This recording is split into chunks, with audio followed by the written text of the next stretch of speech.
Have you ever wondered how the global financial throne quietly slipped away from a centuries-old empire without a single shot being fired? It was not a sudden collapse, but a calculated shift that reshaped the world, leaving history books curiously silent on the exact moment it happened. Picture two men locked in intense negotiations at a secluded New Hampshire hotel during the summer of 1944. Across the table sat a renowned British economist, a true intellectual titan, whose theories dominated global policy at the time. Facing him was a modest, disheveled official from the American Treasury, who remained virtually unknown to the general public. By every conventional measure, the outcome seemed inevitable. Yet, the final result shocked everyone watching the balance of power. The brilliant Brit suffered an unexpected defeat, while the unassuming American walked away with total control of the future financial landscape. In that quiet room, the global economic center of gravity shifted 3,000 miles across the Atlantic Ocean. The British pound effectively surrendered its dominance, and the United States dollar claimed the crown for itself. Strangely, most people during that era remained completely unaware that the world order had fundamentally changed right under their noses. This transformation was decades in the making, fueled by a relentless cycle of heavy industry, crippling debt, and global conflict. It was a slow transition, defined by cold financial strategy, rather than grand speeches or the pride of flying flags. To understand this dominance, we must look at who held the purse strings and who possessed the power to demand repayment. Let's step back to the 19th century, when the notion of the United States outstripping Britain felt like pure science fiction. At that time, Great Britain reigned supreme as the world's workshop, ruling over an empire where the sun literally never set.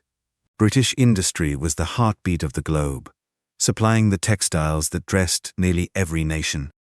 The world's maritime vessels relied entirely on British coal to keep their engines turning across the oceans. In the City of London, banking institutions held the keys to global commerce by financing infrastructure projects worldwide. The pound sterling operated as the unofficial global currency, making it the essential tool for any international transaction. Today, the morning pounds and the final culmination place. When compared to rivals like the franc or the mark, the British currency dominated with twice the value. In contrast, American dollars at the time were simply not considered serious contenders on the international financial stage. By 1870, the British economic lead was undeniable, with output per capita far exceeding that of any European rival. Britain stood alone as the undisputed champion, while America remained a fractured, developing nation recovering from civil conflict. Yet, beneath this facade of British superiority, a significant transformation was quietly gathering momentum across the Atlantic. The raw data from this era reveals an industrial acceleration in America that was truly unprecedented in history. Following the war in 1865, coal mining production in the United States skyrocketed by an incredible 800%, $1.51 per interaction. Railway networks expanded at a frantic pace, physically binding the massive continent into a single, cohesive marketplace. Possessing limitless natural resources and iron deposits, America was uniquely positioned to outproduce every other sovereign nation. A relentless wave of millions of immigrants provided the essential human capital to fuel this massive expansion. With no internal trade barriers, goods moved seamlessly from the industrial hubs in Pittsburgh to the ports of California. This unprecedented surge in industrial capability meant that by 1870, the average American worker was already 50% more efficient than their British peer. It is a staggering statistic that, well before the United States claimed its title as a global power, Its laborers were consistently outperforming the British Empire. As the years rolled on toward the Great War, that chasm of productivity only grew deeper, with American manufacturers becoming twice as efficient as the British. Fotis LTHL was approximately 15 million people once awake. The architects of this industrial revolution soon became household names, forever cementing their place in history through sheer ambition. Andrew Carnegie took the British Bessemer steel process and pioneered the first American mills dedicated to high-volume production. Breaking from typical business models, he insisted on total vertical integration to maintain complete oversight of his massive operations. From the extraction of raw ore in the mines to the final delivery via his own rail lines, Carnegie ruthlessly eliminated every unnecessary expense. By the final decade of the 19th century, his steel empire stood unmatched, utilizing the most cutting-edge technology available on Earth. Meanwhile, John D. Rockefeller mirrored this aggressive strategy within the oil sector to consolidate his firm, Standard Oil. He managed to secure a stranglehold on the market, eventually dictating the terms for nearly 90% of the nation's refining capacity. He'd been according to the states and took place time into the backroom. These men were not mere hobbyists seeking profit. They were cold, calculating industrial titans driven by a singular, ferociously efficient vision. They channeled their immense wealth directly back into their businesses, relentlessly pursuing faster, cheaper, and larger scales of production. By the mid-1980s, the American economy had finally overtaken Britain to lead the world in steel and manufactured goods. As the 1890s arrived, the output per person in the United States accelerated past Britain, abruptly halting a century of British economic dominance. But now his time had taken legal power and filthy damage. As the new century dawned, this rapid transformation solidified the nation's trajectory toward becoming the preeminent manufacturing powerhouse of the modern age. However, a profound contradiction defined this period. Despite its immense wealth, America remained a sleeping giant on the world stage. The nation maintained a surprisingly modest military, with an army consisting of fewer than 30,000 soldiers and a small, limited navy. Political leaders showed virtually no interest in engaging with the complex and dangerous power struggles unfolding across Europe. Human beings were being powered up by the enemy's control. They remained deeply committed to George Washington's original warning to avoid forming permanent alliances with foreign powers. For over 100 years, this isolationist guidance dictated American foreign policy, effectively turning the country into a hermit state. Protected by its vast oceans, the nation focused exclusively on domestic enrichment while ignoring international conflicts. By the dawn of the 20th century, the global economic center of gravity had clearly shifted toward American shores. Despite this shift, the world still failed to recognize the United States as a dominant global force. Economic strength had reached unprecedented levels, yet the traditional measures of influence remained firmly held by Great Britain. The British Empire still commanded the seas, held immense prestige, and controlled the critical financial hub of London. While the dollar was robust domestically, it held little significance in international markets compared to the pound sterling. London remained the unquestioned center of the financial universe, directing the flow of capital around the globe. A massive surge in industrial production alone was insufficient to strip the crown from Britain's long-standing grasp. Only the extreme catalyst of global war, and specifically two of them, would force a total transition of power.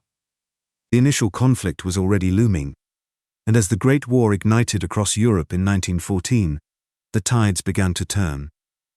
The first day to rise along to some sort of offensive moment. Upon the outbreak of hostilities in 1914, the United States instinctively clung to its long-standing tradition of isolationism. Woodrow Wilson officially proclaimed a policy of neutrality, reflecting the strong desire of the American public to avoid the horrific conflicts abroad. However, choosing to remain outside the battlefield did not equate to total detachment from the escalating struggle across the Atlantic. Belligerent nations, specifically Britain and France, faced an insatiable demand for supplies ranging from weaponry to basic sustenance. Modern industrial warfare consumes resources at a staggering rate, and the United States stood alone with the capacity to meet these needs. While European soldiers faced catastrophic losses in the trenches, American manufacturing facilities began operating at an unprecedented, feverish pace. American financial institutions played a crucial role, providing the necessary credit to ensure the flow of these vital war materials.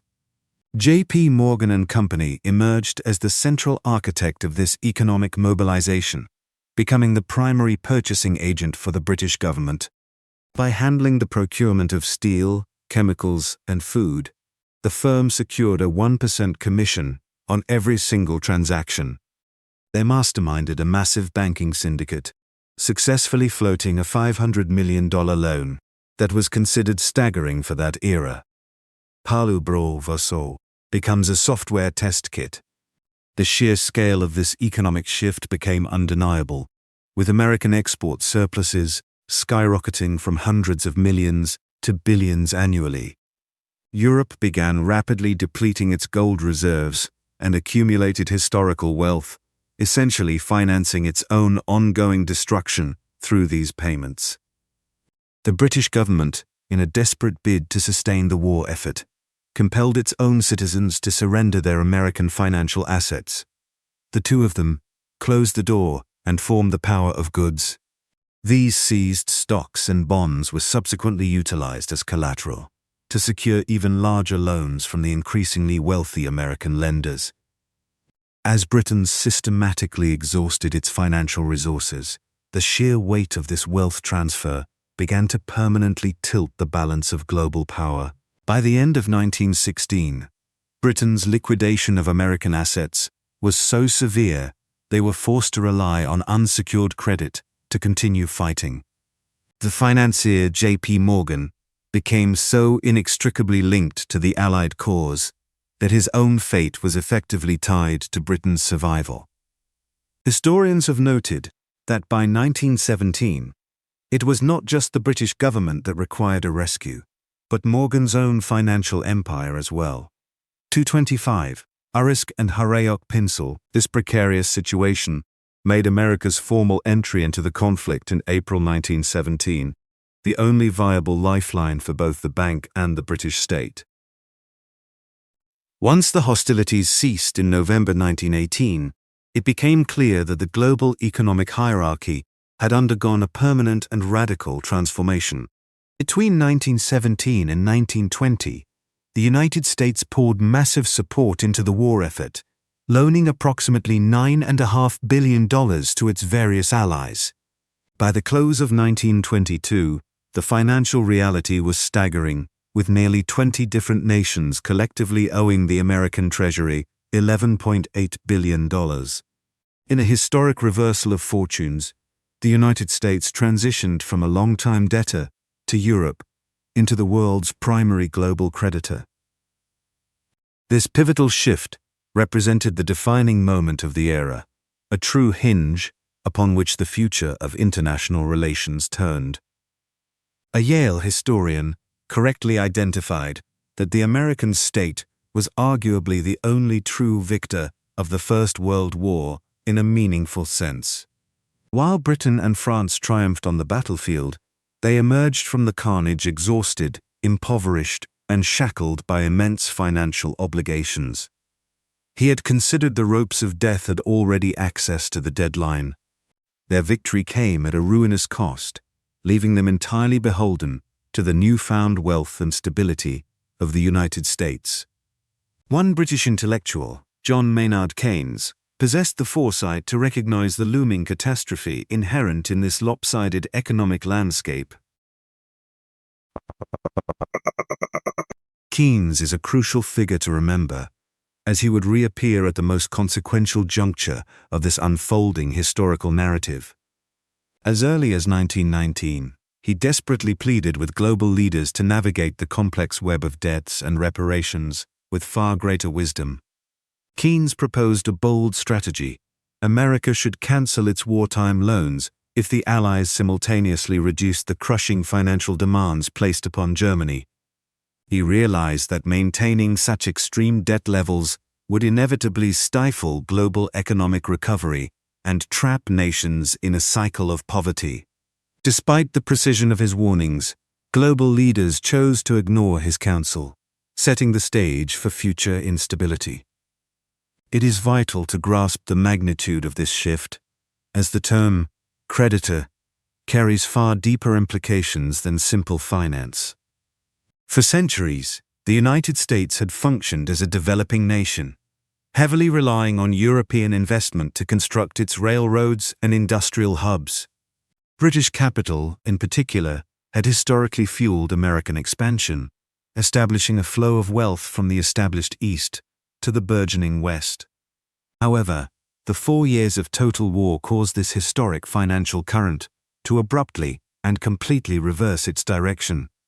Suddenly, funds poured from New York toward Europe, as the United States transitioned from an apprentice to the primary benefactor of its former mentors.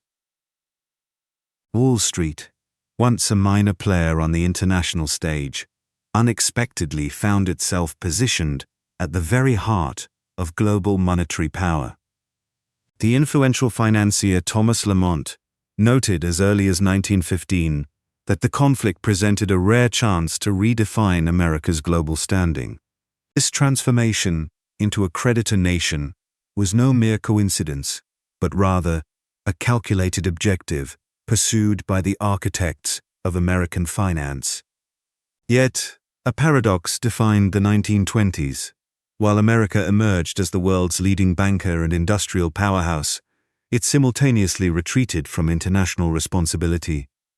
By rejecting the League of Nations and prioritizing isolationism, the country sought to distance itself from the affairs of a shattered continent.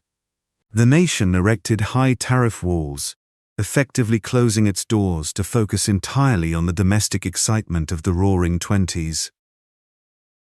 Having secured the global financial crown, America paradoxically turned its back on the world it had just become responsible for sustaining. Despite America's newfound financial dominance, global leadership remained tethered to the British Empire and the traditional influence of the pound sterling. London continued to act as the established senior partner, even as the true economic gravity shifted decisively toward the United States. This awkward transition of power remained incomplete, awaiting the devastation of a second, even more violent global conflict to resolve. The outbreak of war in 1939 finally provided the catalyst that would shatter British imperial power once and for all. President Roosevelt initiated the Lend-Lease program in early 1941, fundamentally altering how the U.S. supported its allies in the struggle. Under this framework, Washington could provide vital military assets without forcing nations like Britain to pay up front in cash. These supplies became the essential lifeblood for the Allied war effort, preventing the collapse of key partners against Nazi aggression. Ultimately, the United States funneled roughly $50 billion in material support to sustain the fight against tyranny. While often framed as an act of selfless heroism, Lend-Lease functioned with specific, calculated, strategic goals behind the scenes. American policymakers leveraged the program to ensure that Britain would never regain its status as a direct economic competitor. The Master Agreement finalized in 1942 specifically mandated terms for a post-war landscape built strictly on American-led free trade. Treasury Secretary Henry Morgenthau and Secretary of State Cordell Hull were the primary architects behind these stringent economic conditions. They pushed relentlessly to cement a new global order that favored American interests over the remnants of the old colonial empires. By tying essential aid to these rigid agreements, the United States effectively dismantled the mechanisms of British global economic control. This move ensured that, when the dust of the war settled, the financial hegemony of Washington would remain entirely unchallenged.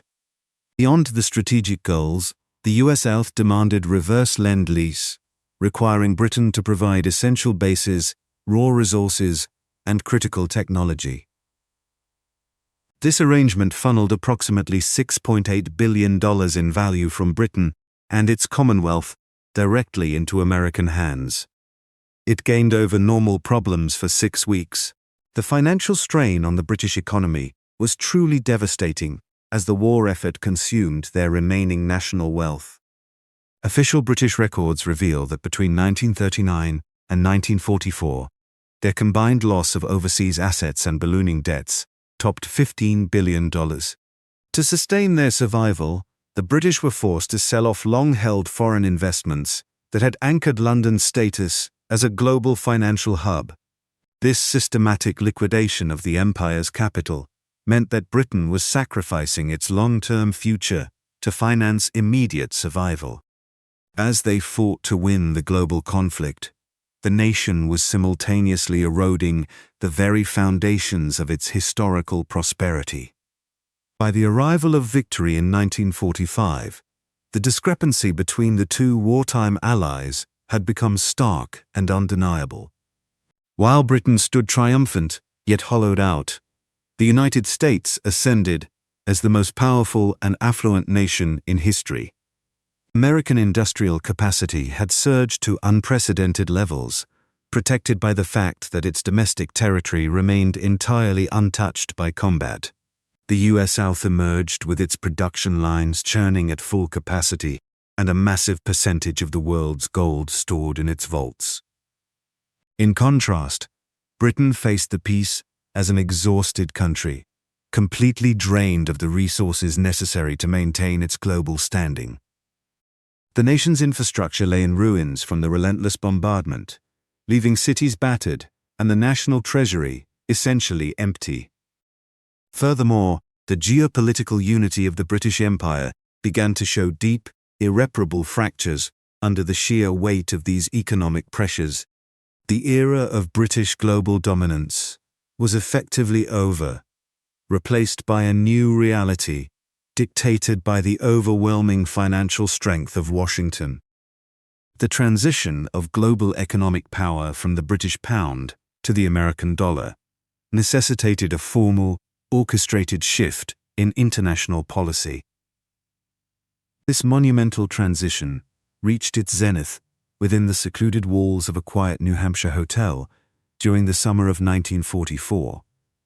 As global conflict continued to unfold, representatives from 44 distinct nations converged at the Mount Washington Hotel in Bretton Woods. They faced the daunting mission of constructing a comprehensive financial framework intended to govern the world once peace was finally restored. Garades were forward, while the inevitable defeat of the Axis powers was already anticipated. The delegates were preoccupied with a much more pressing, unspoken dilemma. Central inquiry dominating their agenda was simple yet profound. Which nation would emerge as the ultimate architect of the post-war era? Though the conference was publicly framed as an exercise in multilateral cooperation, the real drama unfolded as a high-stakes duel. On one side sat the United States, and opposite them, the remnants of the British Empire, engaged in a struggle for economic dominance. The British delegation was spearheaded by John Maynard Keynes, a man widely revered as a true titan within the field of economics. Keynes moved through the halls of the hotel like a celebrity, drawing immense attention and respect from every participant in attendance. He presented an ambitious vision for a neutral, international currency he labeled the Bancor to ensure equitable global trade. His design sought to safeguard Britain's waning prestige, while preventing any single superpower from monopolizing the global financial landscape. Across the table sat Harry Dexter White, an American Treasury official who lacked Keynes's legendary charisma and public profile. White wielded a far more potent instrument than mere intellectual brilliance, as he held the immense weight of American financial leverage. This great guilty #turned a tease, with Washington controlling 2/3 of the world's gold reserves and Britain buried in debt. The American official held all the cards. Harry Dexter White arrived at the conference with a clear mission assigned by the Roosevelt administration: to dismantle Britain's status as an economic competitor. His strategic aim was unambiguous: to cement the American dollar as the undisputed pillar of global finance, effectively sidelining the British pound. The power dynamic was utterly lopsided, as the charming and intellectual Keynes found himself bargaining from a position of profound insolvency. In the world of high-stakes negotiations, brilliance and prestige simply could not outweigh the crushing reality of Britain's massive war debts. Consequently, the final framework drafted at Bretton Woods was essentially a blueprint for an American-led system, ignoring Keynes's original proposals. Under these new terms, the United States dollar was designated as the primary anchor for every other currency across the globe. To maintain stability, the agreement established a fixed conversion rate, where the dollar was pegged to gold at $35 per ounce. Hungry, feet full as a bullier grain-penetrated line, White also oversaw the birth of the International Monetary Fund and the World Bank to act as the primary stewards of this new order. By subtly embedding specific phrasing into the treaty drafts, White ensured that gold and dollars would dictate value, leaving the pound behind. This tactical maneuver secured what would later be described as an exorbitant privilege for the United States on the world stage. Because the global economy now rested on the dollar, America gained the unique ability to essentially print the world's essential reserve capital. This shift marked the final, official end of Britain's long-standing era of financial dominance in global trade. The Bretton Woods Pact served merely to codify the harsh reality that the war had already dictated on the international playing field. Evidence of this total British collapse arrived quickly when the nation was forced to seek a massive bailout from its American creditors. This Black Power had discovered that something was concerned about buyer workers indefinite. A weary and battle-worn Keynes was sent to negotiate a desperate loan of nearly $4 billion to prevent total economic failure. But the loan carried a toxic requirement. Britain had to make the pound fully convertible to dollars by the summer of 1947. When that deadline arrived, and the UK complied, the market reaction was immediate and devastating. Seeing Britain's fragility, investors frantically offloaded their pounds in favor of stable American currency. This desperate experiment in convertibility collapsed after only 5 weeks, as a massive run on the pound crippled the nation. The ordeal exposed the cold reality that the Bretton Woods system was designed to shift financial supremacy from London to Washington. Keynes, who had prophetically cautioned against such outcomes decades earlier, witnessed his homeland become a mere financial beggar. He wanted to do a lot of things before he talked to the neighbors. He passed away in 1946, having lost his final struggle to preserve Britain's economic standing. Yet, the story was not quite over, as one last attempt to assert former imperial might was waiting to unfold. This final act occurred in 1956 and serves as the definitive turning point in the transfer of global power, the Suez Crisis. For generations, the Suez Canal stood as a potent emblem of European control, serving as a critical artery for global oil transport. The situation turned explosive when Egyptian leader Gamal Abdel Nasser boldly nationalized the vital waterway, taking it under his direct command. To London and Paris, this move was an unacceptable provocation that threatened the foundation of their remaining influence. In response, they secretly collaborated with Israel to orchestrate a deceptive military intervention against Egypt. The plan was simple. Israel would strike the Sinai Peninsula, allowing British and French forces to arrive under the guise of peacekeepers. He keeps finding Cannon's contact with his concern. By staging this charade, they intended to reclaim the canal, shame Nasser, and forcefully turn back the clock on their waning empire. While the ground operation progressed according to plan, the architects of this covert strategy overlooked a crucial and potentially devastating variable. They neglected to consider how the United States would react to such a bold, unilateral display of force in the Middle East. President Dwight Eisenhower was absolutely livid, viewing the entire clandestine operation as a reckless blunder that threatened global stability. He feared this aggressive intervention would alienate Arab nations, driving them directly into the geopolitical sphere of the Soviet Union. Convinced that the era of traditional European colonialism had reached its natural conclusion, Eisenhower sought to halt his allies immediately. Rather than relying on military might, the president chose to wield America's immense economic power as a blunt instrument of diplomacy. At that fragile moment, Britain's economy was struggling, bleeding substantial financial reserves with each passing week of the conflict. The US Treasury made a chilling threat to dump massive quantities of British bonds, which would have triggered a total currency collapse. He said, "He is the best." Simultaneously, Washington cut off vital access to emergency IMF funding, creating a desperate liquidity crisis for the British government. To further tighten the economic vise, the Americans also blocked essential oil shipments, forcing London to face an immediate energy emergency. The message from Washington was stark and unrelenting: halt the invasion and pull back, or face total financial destruction. It was a decisive checkmate that effectively neutralized Britain's military objectives within a matter of days.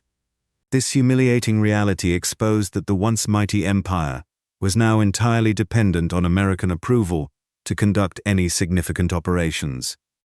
Even as paratroopers touched down at Port Said, the military success on the ground was becoming increasingly irrelevant to the political outcome. The British leadership suddenly found themselves trapped, watching their long-held imperial ambitions vanish under the sheer pressure of American financial leverage. Beyond the threats, Washington stifled the pound's value and barred access to IMF emergency relief, further tightening the economic noose. They also flatly denied Britain the vital oil supplies needed to function, essentially forcing an immediate and unconditional ceasefire. It was a total tactical defeat. The nation that once controlled a vast portion of the globe could no longer fund its own war. Their apology was enticing to the past torch. While British soldiers were actively securing Port Said, Prime Minister Anthony Eden was forced to publicly surrender to the ceasefire demands. This total capitulation stemmed solely from the crippling financial ultimatum delivered by the United States government. For all things, the poor hour of a party life is turned out. Left in disgrace, the British forces retreated from the region, leaving their military goals in complete ruins. By January 1957, a physically exhausted and politically ruined Eden stepped down, his career shattered by the Suez disaster. Scholars widely view this specific event as the final curtain call for Britain's status as a top-tier global force. The long-standing charade of Britain and America, acting as equal pillars of Western power, was finally shattered for all to see. In plain view of the international community, Britain was exposed as merely a junior partner awaiting Washington's command. This crisis accelerated the devaluation of the pound as a global reserve, triggering an inevitable and steady imperial withdrawal. As the British influence waned, the United States quickly filled the power vacuum to become the dominant architect of Middle Eastern affairs. The transition of economic supremacy from London to Washington was not a sudden explosion, but rather a gradual, multi-layered process. It began decades earlier in the late 19th century, as American industrial productivity quietly eclipsed British output in factories and mills. The shift deepened during the First World War, when America transitioned from a global debtor to the world's primary creditor. Beyond the sheer output of steel and goods, the 1944 Bretton Woods Conference cemented a new financial architecture by establishing the dollar as the global bedrock. This monumental agreement effectively pushed the British pound aside, stripping it of its long-held position as the central pillar of international commerce. The Suez Crisis of 1956 served as the undeniable public unveiling of this new geopolitical reality, where Washington clearly dictated the terms of global engagement. What stands out most is that this transition of authority was achieved primarily through financial maneuvering rather than the traditional deployment of massive military forces. Commercial File Street authorities, Britain never suffered a conventional military defeat. Instead, it was simply outperformed and outclassed. In the subtle arenas of lending and production, the United States exerted dominance by carefully managing the global flow of credit and essential currency, often without ever needing to brandish weapons. This shift in power remained largely imperceptible, traveling stealthily through complex loan agreements, detailed ledgers, and the quiet clauses of international treaties. By the time the global community grasped the gravity of this transition, the mantle of leadership had already slipped securely into American hands. The black perfume risked and focused, and only a few entourists far beyond the first sides. The value of this newly acquired financial crown proved immense, providing the United States with an extraordinary level of economic maneuverability. Because the kingdom forced Fence to say they had just resigned to the habitat valley. Holding the world's primary reserve currency allowed Washington to sustain substantial national deficits that would have crippled any other sovereign economy. High global demand for government bonds meant that the U.S. South could finance its operations and debt obligations at significantly lower interest rates than its counterparts. In times of geopolitical tension, Washington could weaponize this monetary control to pressure allies and rivals by throttling the supply of accessible dollars.